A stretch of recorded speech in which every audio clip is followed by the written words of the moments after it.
that. And we are all set to go.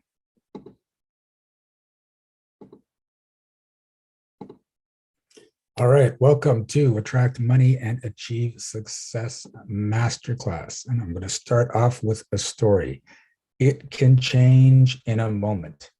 And I say it can change in a moment, it can change for good or it could change for bad in a moment.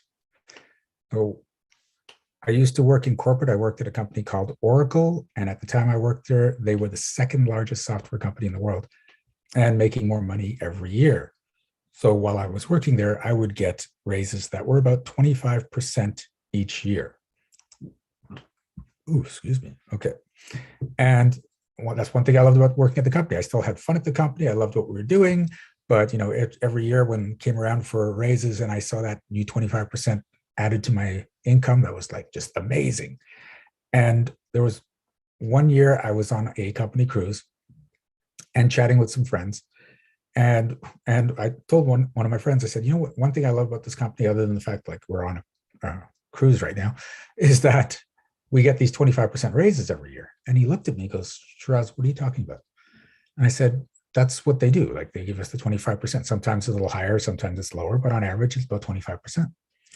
And he said, no, we get 4%. And that's above the industry standard. And I went, what? And, I did the little mental math game. I'm like, 4%, isn't inflation around 3%? You're barely keeping up. And if that's above the industry standard, how are other people keeping up at such a low pay raise? 25% seems right to me. And so we brought some more people into the conversation. And I started asking, okay, you don't have to tell us how much you make, but on average, how much of a raise do you get every year? And it was 4%, 4%, 4%. Couple threes, a couple fives, but they were 4% was the main answer from people. And I was like, and all this time I've been getting 25%. So the next time raises came around, guess what I got? 4%. And see, this is what happens is there are stories that you are living in, stories that other people are living in. And we think that this is how reality works. And we live within the stories that we have learned and that we're creating. And my story was everyone must be getting 25% raise because that's what I'm getting. But when I learned what their story was, I changed my story to match it. I didn't do this consciously, but if the majority says this is what it is, then my brain goes, well, that must be what it is. And it doesn't matter that there was evidence that that's not what it is. For me, suddenly there was this conformity and I'm making 4% raises. So we have this voice of authority and we grow up with it. And originally it's our parents, but then it becomes our teachers, and then it becomes our bosses, and it becomes the experts, doctors, lawyers, whoever we consider, okay, they must know it. We make them the authority figure and we absorb information from them. Everyone develops this authority figure filter, which I like to call the bullshit filter, which tells you when you're listening to bullshit and when you're not. So you could say, oh, I'm not going to listen to that. That doesn't seem true. And this does seem true. But we tend to turn it off in the presence of an authority. And when we're growing up, it hasn't even developed yet. It doesn't develop fully until the age of 6 or 7. And then we still turn it off for our parents. So the authority can also be the majority of people. So when you're told 4% raises and everyone's agreeing 4% raises in your mind, you create a 4% raise. And this may seem kind of weird because it's like, well, no, this has nothing to do with the physical thing. They were probably giving you good raises and they stopped giving you the good raises. That has nothing to do with what you think. No, it absolutely does. Okay. I've been doing this for years now, working with people and shifting belief systems. And when I do, physical reality changes along with it. So what are the people around you thinking? Right? There's a saying that says you're the average of the 5 closest people to you. What's their situation? When it comes to money and success, how successful are they? How much money do they have? The people that you look to for advice, are you looking for people that are wealthy and really successful? Or are you looking for people that are around the same level as you, that are still struggling? How much insight can they give you on being wealthy if they're not there themselves? So remember that people who live in limitation share stories of limitation. So it's really important to see who you're surrounding yourself with and who you're getting advice from. You can live with people in limitation, but then have coaches that are out of that limitation, and they can help you shift your beliefs. And that could result in you moving away from those people in limitation, or creating a new environment in which those people that have the limitations see that your lack of limitations creates a better life for you, and they can follow you up along with it. But when you're trying to create money and you're going to people who have limited money, you're going to create limited money. When you're trying to create success and you're dealing with people that are struggling to create success and have limited success, you're going to create limited success. Here's the other thing. People who want to control you share stories of limitation. So now this goes back to the authority figure, but there are people in your lives that want to control you, right? So it could be the boyfriend or girlfriend in the relationship. It could be the boss at work. It could be your parents. And the control may not necessarily be a bad thing. They could want a good thing for you, but based on their limiting beliefs, it could turn out badly. So let's say your parents want you to really succeed, but they live in a story of you have to work hard to succeed. And so they're pushing you to work harder and harder and harder, and it's taking its toll on you. But they're sharing their story of limitation with you in a good way, but it's hurting you.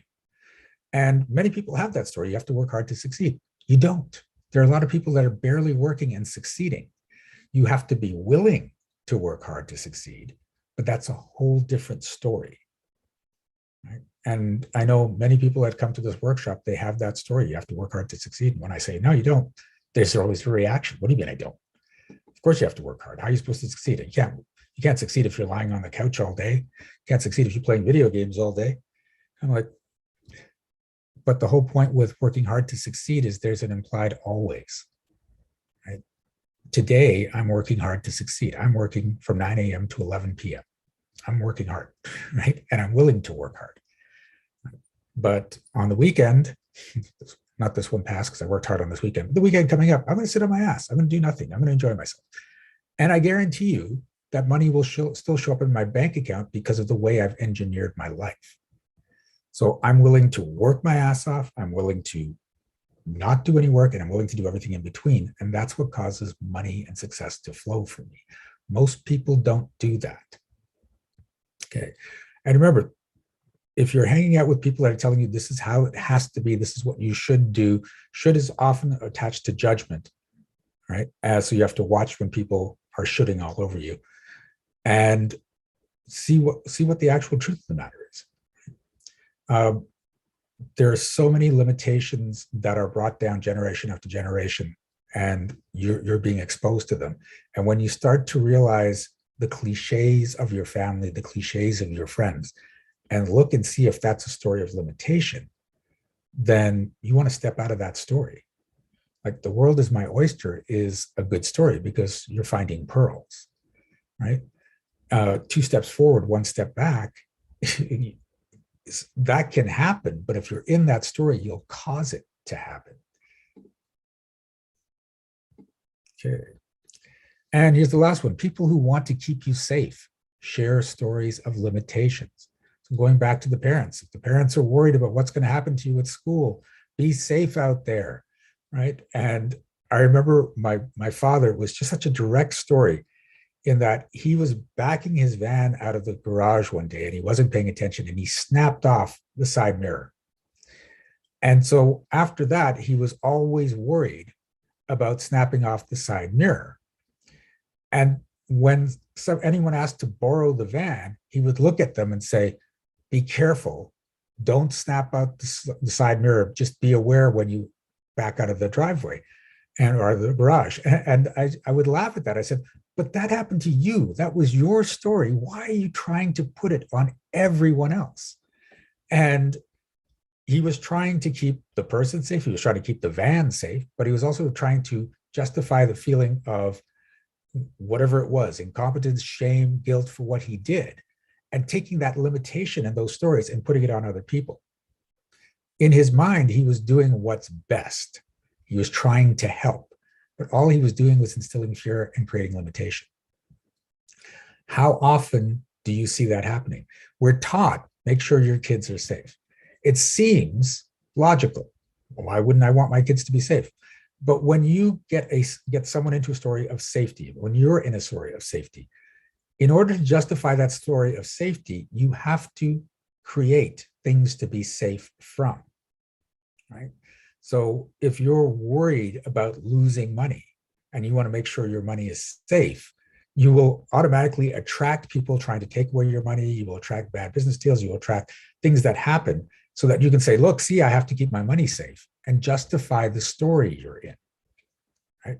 You will take action that causes you to lose a little bit of money. So you'll go, ooh, see, I have to be more careful. I have to be safe. And then you'll do other things with your money. But here's the thing. If you're worried about what's going to happen to your money, you actually create less money, because less money means less worry. Right? And that's one of the reasons people don't have a lot of money, because they're worried they might lose it. They're worried that someone might steal it from them. They're worried about all these things. And when you attach the loss of that money, or what has to be done with that money, to worry, then you just say, well, no, I just won't have the money. It's easier. Okay, so we've been talking about this. What stories have you been taught? Okay, so here's some typical stories.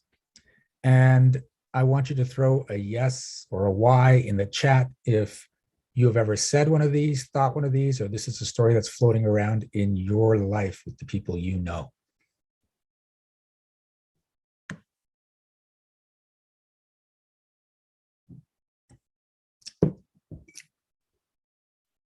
Nothing. Oh, there we go. There's a yes. I was thinking, wow, I usually get a bunch more yeses than this. So, okay. So some of these you can see why it's a problem and why it will create a lack of success for you or lack of money for you. But some of the others, they seem logical. So more money, more problems. If you're saying that, if you think that, then you're not going to create a lot of money, because it results in more problems. The rich get richer and the poor get poorer. I've heard this expression many times. And if you're a rich person, this is a wonderful expression. But if you're a poor person, if you consider yourself poor, then this is a horrible expression, because you're going to fulfill this expression. I've watched people over and over again, a cliche, a saying, something even that's just unique to you that you say all the time. You self-create it. You do things in your life to make sure it happens, because when it does, you get to be right. And people love to be right. And people will choose being right over being rich, over being successful, over being healthy, over being in wonderful relationships. It's amazing how satisfying it is for a lot of people to be right. Life is a struggle. I've heard this a lot. Life is a struggle. Life can be a struggle. You can go through struggles in life. But if you believe life is a struggle, you will create struggle after struggle after struggle. Right? There's always a price for success. Well, what if that price is that you have to let go of all the negative people in your life? I mean, that might be a price you're willing to pay. For a lot of people, that's not a price they're willing to pay, because they've created such attachment. Okay, this person's really negative, but this is my father, or this is my brother, or this is my spouse, so I can't get away from them, so I'm just going to have to give up on success, right? But when you're willing to let go of these people, these things, whatever it is to create success, success can show up way better and faster and bigger and in ways you wouldn't expect. And the crazy thing is, when you're willing to let go of things, a lot of the times you don't have to let go. It's just that willingness that changes your perspective and causes you to create more.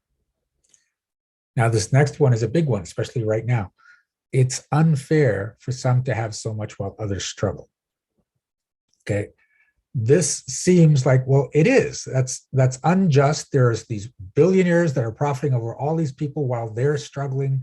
They're fighting to, they have to have 3 jobs to make a living, and it's really unfair. But the problem with this is, if you are locked into this sentence, if you have this story and this belief running in you, then the more you make, the more you push yourself to those people that are unfair, unjust, and taking advantage of everyone. So you will unconsciously stop yourself from doing that. Right? The more you see other people struggling, if the struggle grows on the other end, you will lower the amount of money and success you have to compensate, because that's just what people do unconsciously. And here's the thing, everyone is creating their own reality. Right? Everyone is making choices and taking those choices. You hear all the time about people that went from nothing to having lots of money. They created a story of success and went with it and got out of it. Other people aren't. And when enough people create stories of success, the system itself can start to change.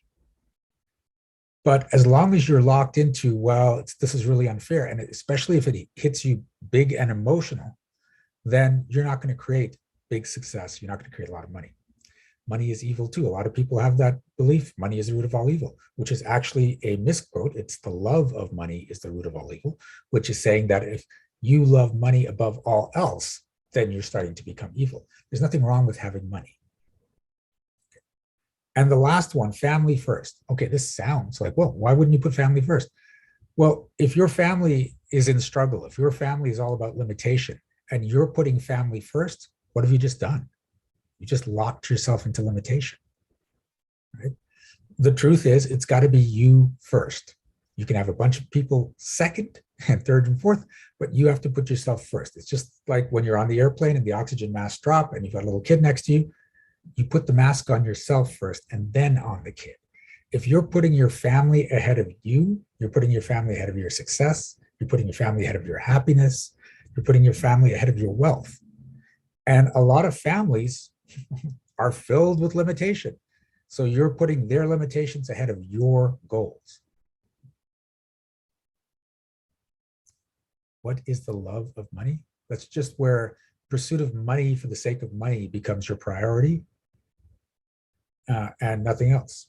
I mean, I like money and I like to make more money, but I like to do it through contribution to other people and building my business. When it just becomes money for money's sake, then it's just like, I'll say, hey, come to this course and I'll give you just crap value in the course, but take your money. And that's where it's coming to a place where the love of money is the root of all evil. Right? And there are people out there, you see them, right?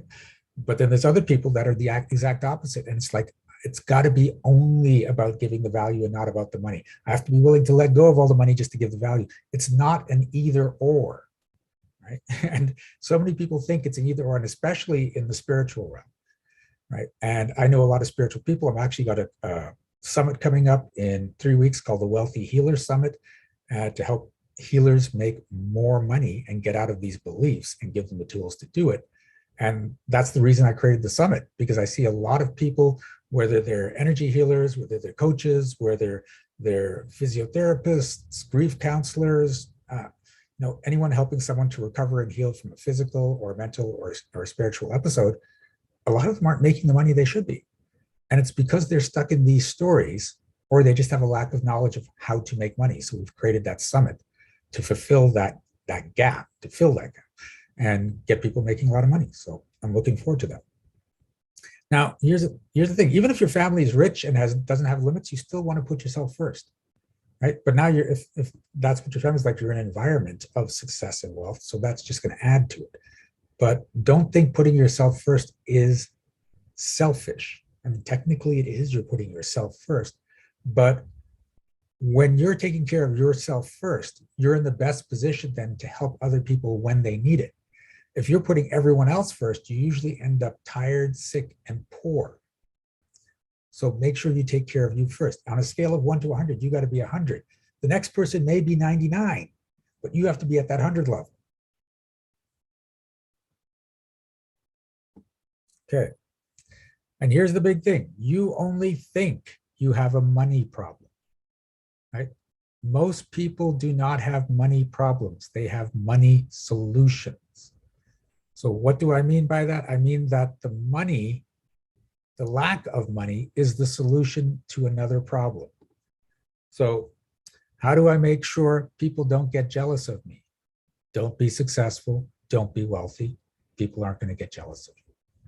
So the money is the solution. The problem is you're worried about what other people think of you. How do I fit in with my family and friends who are struggling? Sometimes you feel guilty if people are saying, oh, I'm going through this and this just happened and I can't afford this. And you don't want to walk in there and say, oh, everything's great with me and I'm making a lot of money and things are going great and I'm really successful, because you've decided if you do that, you're going to feel guilty. So in order to fit in and have the same conversations, you limit your money and success. And again, this isn't a conscious choice for most people. It's just that fear of being alienated, being on the outside of everyone that's hanging out and having those discussions. You unconsciously then create a reality to match them, and you struggle. You have to be willing, when everyone else is complaining, to say, no, things are really going great for me. Right? There's still compassion for what's going on with them, but don't limit yourself to make other people comfortable. And this happens all the time. There are so many people out there limiting themselves to make other people comfortable. And that's not even happy. It's just comfortable. Comfortable could mean you're struggling. Comfortable could mean that you're frustrated all the time. Right? Comfortable could mean that you're always broke. Right? And it doesn't seem right. Like, why would you be comfortable if you've always been broke? You're used to it. It feels comfortable. It doesn't feel good, but it feels comfortable because you know it, you know the rules, you know what you can get away with, you know the limitations, so it's comfortable. Now, when you're willing to create more money for yourself, more success for yourself, and let everyone around you get uncomfortable with it, even if they like what's happening, they're still going to get uncomfortable with who you're becoming as you change and become more successful. Let them stay uncomfortable. The longer you let them stay in that state while you're creating success, the more they're going to start thinking of you as that person who's succeeding. They'll get comfortable with the new image of you.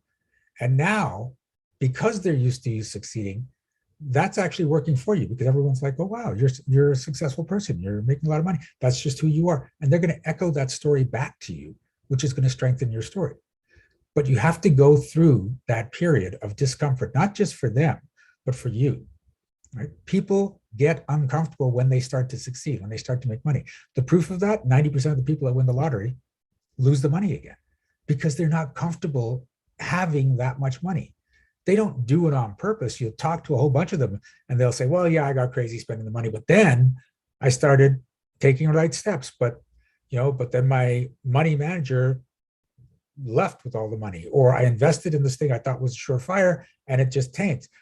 And there'll be excuse after excuse. We were running the business, but we just weren't producing enough. And so the business failed. Whatever it is, it's to get back to that comfortable level of money. So as you start to create success, and we're going to work on some of those things soon, you want to get comfortable in the discomfort.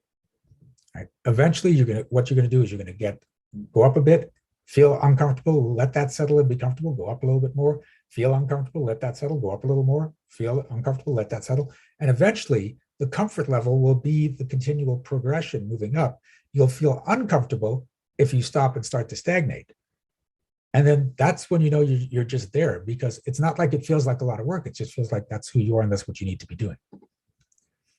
How do I make sure I don't lose a lot of money? If you're worried about losing a lot of money, make sure you don't have a lot of money, so then you don't have to lose it. Problem solved. How do I make sure people don't ask me for money? Well, if you don't have a lot of money, people can't ask you for it. If you have a lot of it, then you're going to get people asking for it. There's going to be people asking you to invest. It's going to be friends saying, well, you got some. Why don't you just throw some my way? You should help out Uncle Frank. All these things. If you're worried about having to say no to them, if that makes you feel uncomfortable, you're not going to create wealth for yourself. How to avoid doing things I don't want to do. Now, here's the thing. When you create money and you create big success, you'll actually be able to create time and freedom. And if people come to you and they're asking for you to do something, can you help this person out, or can you attend this event, or can you whatever, and you don't want to do it, and you've been using a lack of money or a lack of time as the excuse, then suddenly you're trapped, right? So, and this is the thing, people that are struggling that also have money problems usually have time problems. And it's a wonderful excuse. I can't, I'm just too busy. I'm still trying to get to that new level of success. I can't afford to do that right now. I have to work on my business. And so it's a way of you not having to say, no, I just don't want to, and not feel guilty, right? And again, you don't do this consciously. You create the problem And then it solves that solution for you. And the solution is, I don't want to feel guilty about saying no to people, right? You don't have to. Guilt is a choice. You can say no to people and not feel guilty. If you're really don't want to do something, I don't want to should be the excuse enough. What if money changes me into someone I don't like? This is a big fear for a lot of people. And the thing is, money creates freedom. So what happens is, if you're a generous person and you're an ambitious person, but you're a good person all around, and you get more money, everything is going to amplify. If you are selfish and conceited and you make more money, everything is going to amplify. And the reason it seems like when people get a lot of money, they get corrupted and they become different people, is because when someone's good and generous and they make a lot of money and they do that more, it doesn't really register. It's like, oh, that's just Joe doing more of what he does. That's like, it doesn't count as a blip. But if someone starts doing big, horrible things, that registers. And you're like, oh my God, look what this person's doing with all that money. And then there's this third category of people that were pretending to be nice people, but weren't. And they pretended so they could fit in with the people they're with. But once they have the money, they can let their true self show up. And it's just amazing, because it looks like this big transformation is going on, but it's really the revealing of the actual person. Right? There's this old story. I don't know if it actually happened or it's a parable or whatever it is, but it proves the point, in that there was this guy who was having a birthday, and what his friends did was they knew he loved to play the lottery. So they had the party on the day one of the lotteries were taking place. But the week before, they recorded the lottery, bought those numbers for the ticket, and then gave him that ticket during the new lottery. And so then they played the recording. He thought it was live. He's looking at his ticket and he thought he won. And when he won, he was screaming, he was happy, he was having a great time. And then he just told his wife, I hate you. I want to get a divorce. He told his boss, I think you're a piece of shit.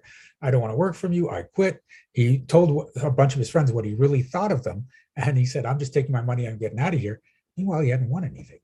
But the what was inside that was fighting and being suppressed, like to get out, finally got out. Now, what happened after that? Who knows? Because now he's technically in this place of freedom. He let it all out. He can start fresh and actually be who he was. He may have learned the lesson. He may not have learned the lesson. But the money allowed him to let out what was going on inside him. So that's why a lot of people think it makes you worse. But I know a lot of people that make a lot of money, and they're constantly giving, and of their money, of their time, and it's amazing. And not all their time, but enough that they're making a difference in the world. Right? Be around good people who encourage you. Okay. So here's the big thing: shame and guilt. Most of the limitation you create in your life is out of the avoidance of feeling shame or guilt. Right? You don't want to feel guilty for saying no. You want to feel shame for losing money. And when you start to pinpoint where are those points in your life where you're trying to avoid shame and guilt, then you can start to work on them and get out of them.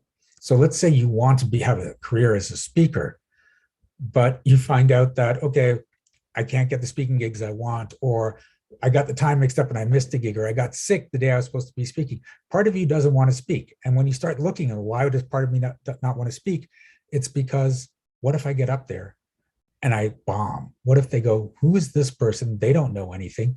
I don't want to feel that shame. So you figure out ways to not get up on that stage, even though consciously it's your ambition, right?